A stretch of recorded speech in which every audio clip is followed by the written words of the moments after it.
It's an exciting time right now in the world of handheld gaming. If you know me right now, you already know I've got a Steam Deck and I've had it for almost a year now, and it's been amazing in all that time. It's pretty much been a portable version of my PC. Not quite as powerful, but a portable version, which is the most important thing about these handhelds right now. But they're getting better, they're getting more powerful. I can't wait to see how it all unfolds. So many competition coming in for the Steam Deck at different price levels. So the Ayaneo 2 is more of a premium handheld. I see it as a premium alternative to the Steam Deck. I've had it for about a month now. I'll explain why I love the Ayaneo 2 and what I love about it, and also the things that I hate about it, because it's not all rainbows. There's good and then there's bad. And the biggest thing that you guys are gonna wanna note is the price. And that's what, for me, knocks it right out of the park when it comes to competition for the Steam Deck, because it's not a competitor. People that got a lot of money to blow, you got deep pockets, this handheld is going to be for you. But let's check it out and see if it's worth it, and my experience using it over that 1 month period.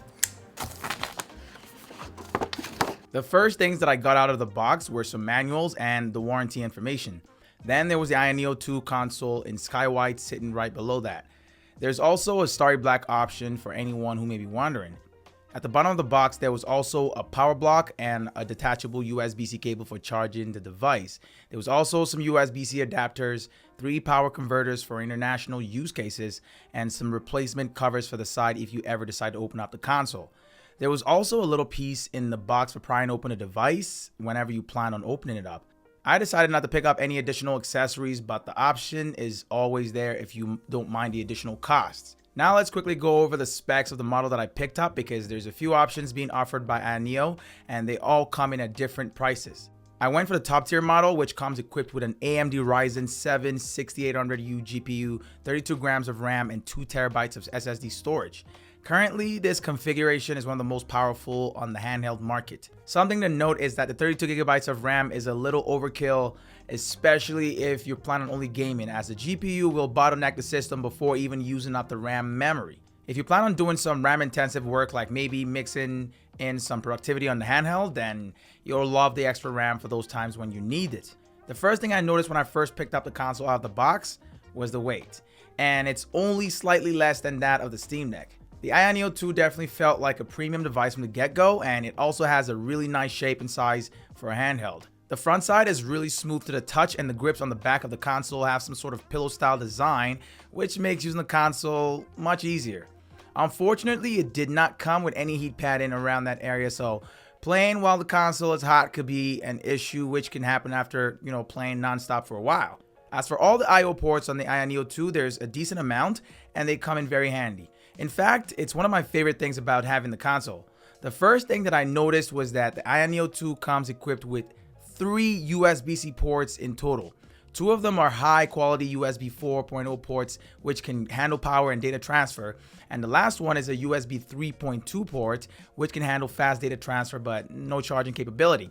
Having that many useful Type-C ports is huge on a handheld, especially from my experience with having just one on my Steam Deck.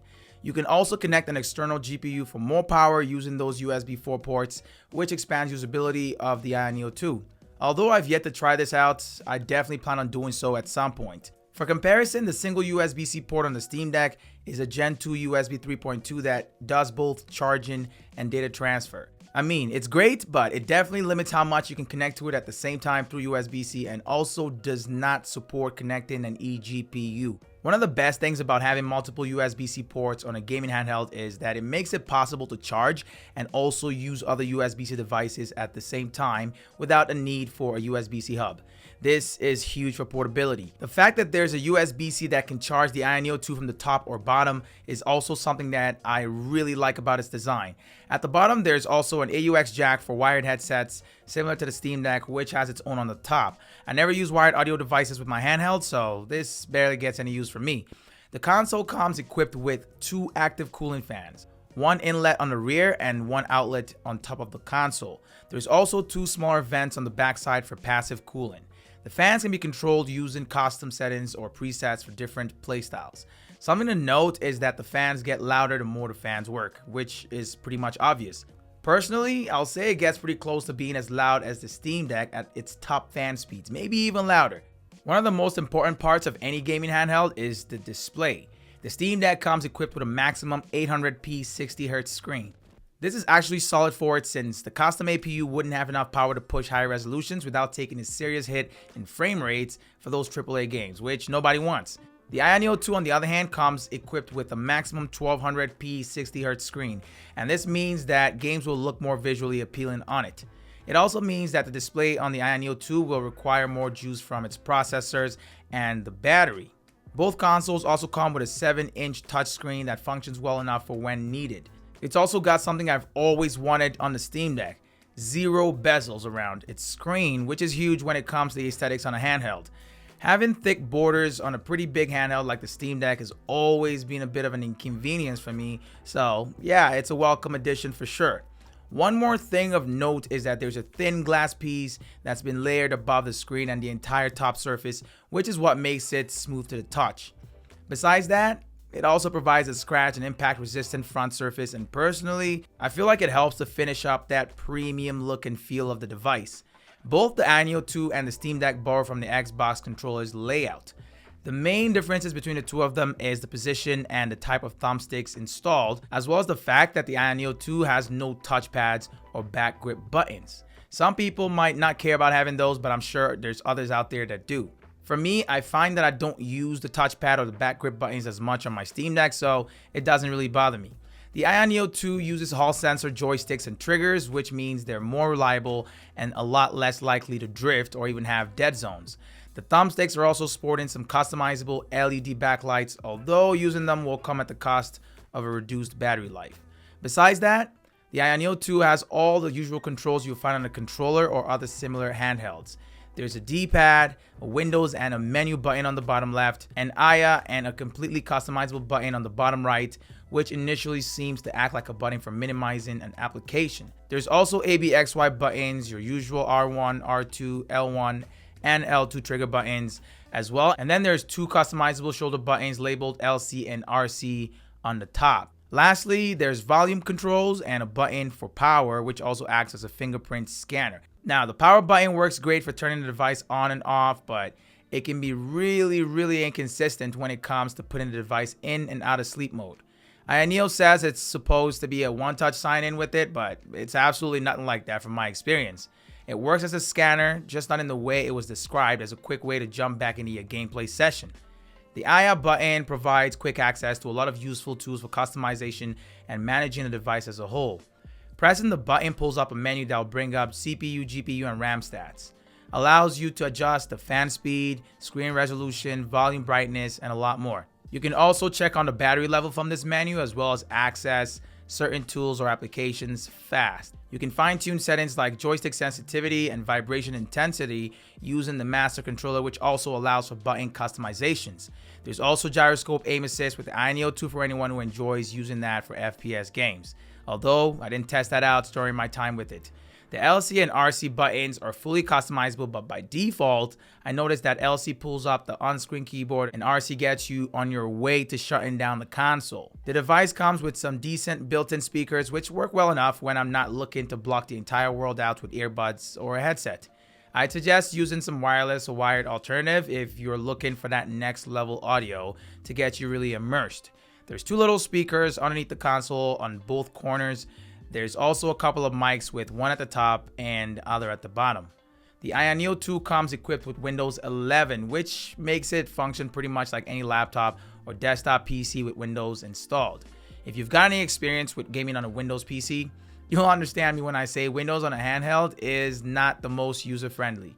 You can do all the same things you can do with Windows 11 on a regular PC on the Ayaneo 2 as well. That means surfing the web and also using multiple game launchers, which is one of the major downfalls of SteamOS. It's also possible to install Windows 11 on the Steam Deck or SteamOS on the Ayaneo 2, or even dual boot both OSs on each one, but I'm sure the average gamer would prefer a device that's ready to go out of the box. It's only a small percentage of people out there that like to tinker and mess around with their devices to get them out they want. Towards the end of my first month using the Ayaneo 2, a GPU driver update randomly disables the GPU in the device without me knowing. It took me a while to figure out what the problem was, but once I shared it on my community tab, I found out that I had to uninstall my GPU driver and then reinstall it to fix the issue. This wasn't a crazy issue, but these kinds of things will happen a lot on Windows OS, so keep that in mind and make sure you understand how a Windows PC works, and you should be fine. Hopefully, there's some kind of Windows handheld gaming mode soon. I'd also like to mention that I sent out an email to try to get this resolved by Ayaneo, and response happened within 24 hours. Honestly, I did not expect that, so that's great. SteamOS and Windows 11 are very much alike in desktop mode, where you'll want a keyboard and mouse for a user-friendly experience. The difference between the two is that SteamOS also has a handheld mode, which is amazing and provides a more streamlined console experience with easy access controls that most people would prefer. Windows 11, on the other hand, does not have a streamlined default handheld mode, so every company has to make their own, and those always tend to be subpar. AyaSpace is the handheld mode used by Ayaneo on all of its devices, including the Ayaneo 2. It pulls in every game installed on the console from different sources into one central game library for easy access, and that's great.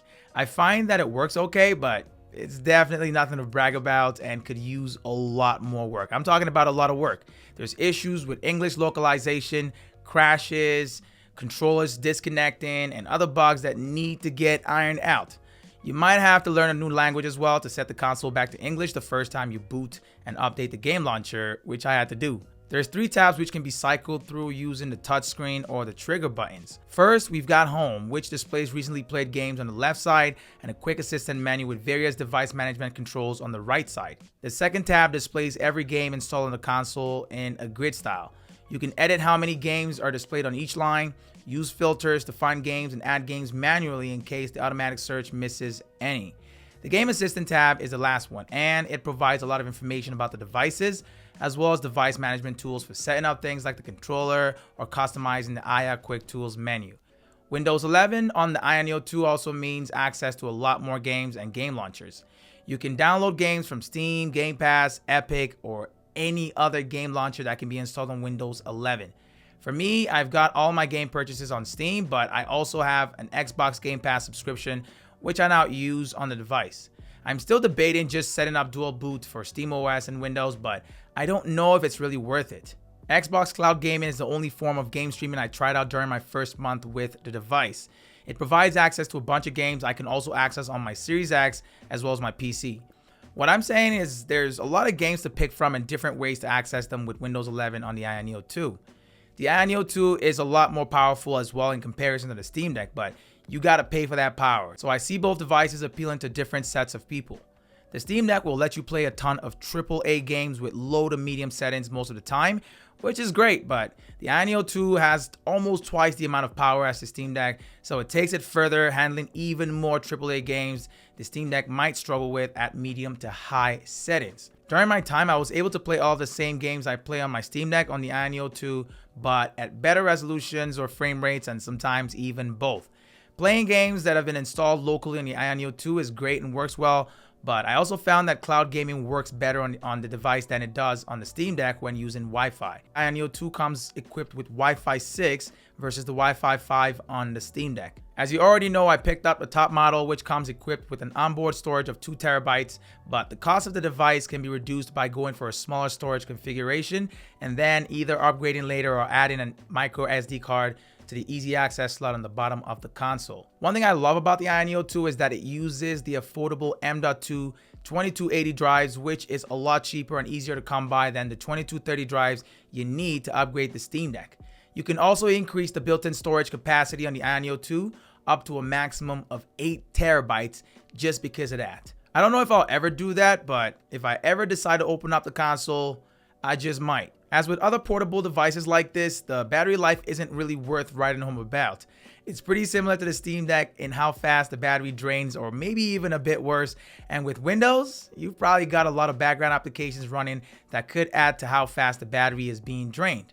How fast the battery goes out is all dependent on a lot of different factors, like the game being played, whether joystick backlights are on or off, and similar factors like that. When charging, the backlight on both thumbsticks turn red, and after getting a full charge, they go white. The Ayaneo 2 uses a faster charging system than the Steam Deck, which works great for charging to about a third of the battery capacity in about 20 minutes. As you'd expect, the console works with all kinds of external devices through a wireless or a physical connection, but my favorite device to use it with right now is definitely the Rokin Max AR glasses. With the combo, I'm able to expand that 7-inch display on the Ayaneo 2 into an approximately 130-inch 1080p display with 120Hz maximum refresh rate. Couple that with the power of the Ryzen 6800U chip, and I'm easily running AAA games at close to 120 frames per second for that buttery smooth high frame rate gameplay.